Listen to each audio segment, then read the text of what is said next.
High বন্ধুরা, আমি Angel from grand Angel. কেমন আছেন সবাই? আশা করি সবাই ভালো আছেন। এই মুহূর্তে দেশে অথবা বিদেশে যে যেখানে বসে চ্যানেলটি দেখছেন সবাইকে অসংখ্য ধন্যবাদ। চলুন দেখে নিই ত্বকের যত্নে ঘরেই তৈরি করুন ময়শ্চারাইজার।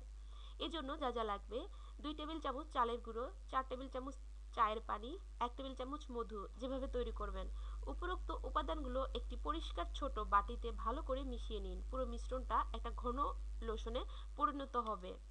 যেভাবে ব্যবহার করবেন, এবার উক্ত লোশন আপনার শরীরের খোলা অংশগুলোতে লাগান। লোশন লাগাবার পর 30 মিনিট রেস্ট নিন। 30 মিনিট পর কুসুম গরম পানি দিয়ে ভালোভাবে ধুয়ে মুছে নিন।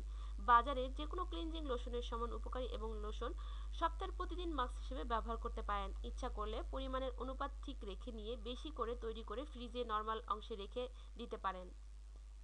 ময়শ্চারাইজার তৈলাক্ত ত্বকের জন্য মধু ও লেবুর রস, 1 চা চামচ মধু এবং 1 চা চামচ লেবুর রস ভালো করে মিশিয়ে রাতে ঘুমোতে যাওয়ার পূর্বে ত্বক পরিষ্কার করে নিয়ে ত্বকে ম্যাসাজ করুন 10 থেকে 12 মিনিট। এরপর মুখ ধুয়ে নিন ভালো করে। এটি খুব ভালো ময়শ্চারাইজার হিসেবে কাজ করবে পুরো রাত।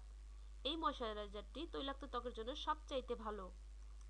বন্ধুরা, এটুকুই ছিল আমাদের আয়োজন। আমাদের এই আয়োজন শুধুমাত্র আপনাদের জন্য। আমাদের এই আয়োজন যদি বিন্দুমাত্র আপনার ভালো লাগে তাহলে অবশ্যই লাইক দিয়ে আমাদেরকে উৎসাহিত করবেন আর শেয়ার করে অপরকে দেখার সুযোগ করে দিবেন। আর বন্ধুরা, আপনারা আমাদের সাথে থাকলেই আমরা আরো ভালো ভালো কাজ করার উৎসাহ পাবো। তাই প্লিজ আমাদের সাথে থাকুন, আমাদের চ্যানেলটি সাবস্ক্রাইব করুন।